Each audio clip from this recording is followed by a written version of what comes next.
Genesis 37. Jacob lived in the land where his father had stayed, the land of Canaan. This is the account of Jacob's family line. Joseph, a young man of 17, was tending the flocks with his brothers, the sons of Bilhah and the sons of Zilpah, his father's wives, and he brought their father a bad report about them. Now Israel loved Joseph more than any of his other sons, because he had been born to him in his old age, and he made an ornate robe for him. When his brothers saw that their father loved him more than any of them, they hated him, and could not speak a kind word to him. Joseph had a dream, and when he told it to his brothers, they hated him all the more. He said to them, "Listen to this dream I had. We were binding sheaves of grain out in the field, when suddenly my sheaf rose and stood upright, while your sheaves gathered around mine and bowed down to it." His brothers said to him, "Do you intend to reign over us? Will you actually rule us?"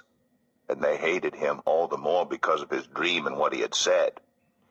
Then he had another dream, and he told it to his brothers. "Listen," he said, "I had another dream, and this time the sun and moon and 11 stars were bowing down to me."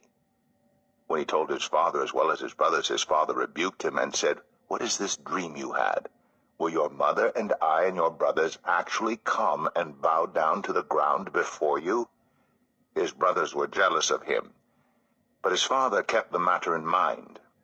Now his brothers had gone to graze their father's flocks near Shechem, and Israel said to Joseph, "As you know, your brothers are grazing the flocks near Shechem. Come, I am going to send you to them." "Very well," he replied. So he said to him, "Go and see if all is well with your brothers and with the flocks, and bring word back to me."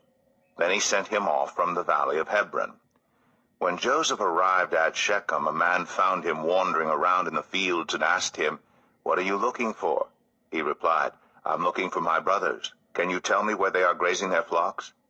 "They have moved on from here," the man answered. "I heard them say, 'Let's go to Dothan.'" So Joseph went after his brothers and found them near Dothan. But they saw him in the distance, and before he reached them, they plotted to kill him. "Here comes that dreamer," they said to each other. "Come now, let's kill him and throw him into one of these cisterns and say that a ferocious animal devoured him. Then we'll see what comes of his dreams." When Reuben heard this, he tried to rescue him from their hands. "Let's not take his life," he said. "Don't shed any blood.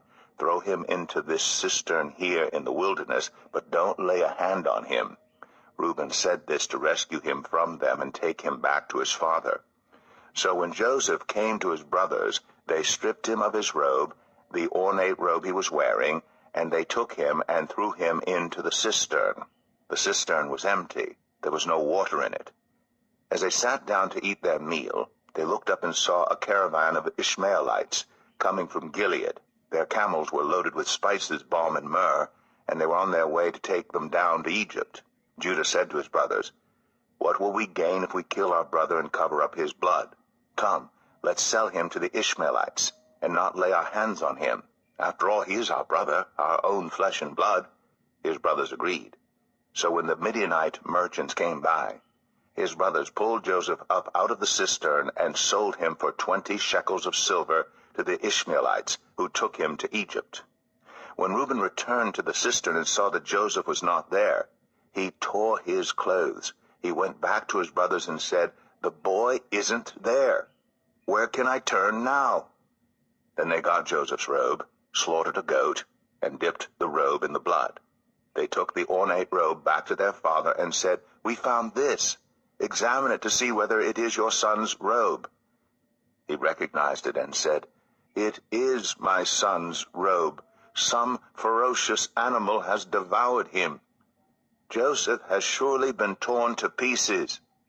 Then Jacob tore his clothes, put on sackcloth, and mourned for his son many days. All his sons and daughters came to comfort him, but he refused to be comforted. "No," he said, "I will continue to mourn until I join my son in the grave." So his father wept for him. Meanwhile, the Midianites sold Joseph in Egypt to Potiphar, one of Pharaoh's officials, the captain of the guard.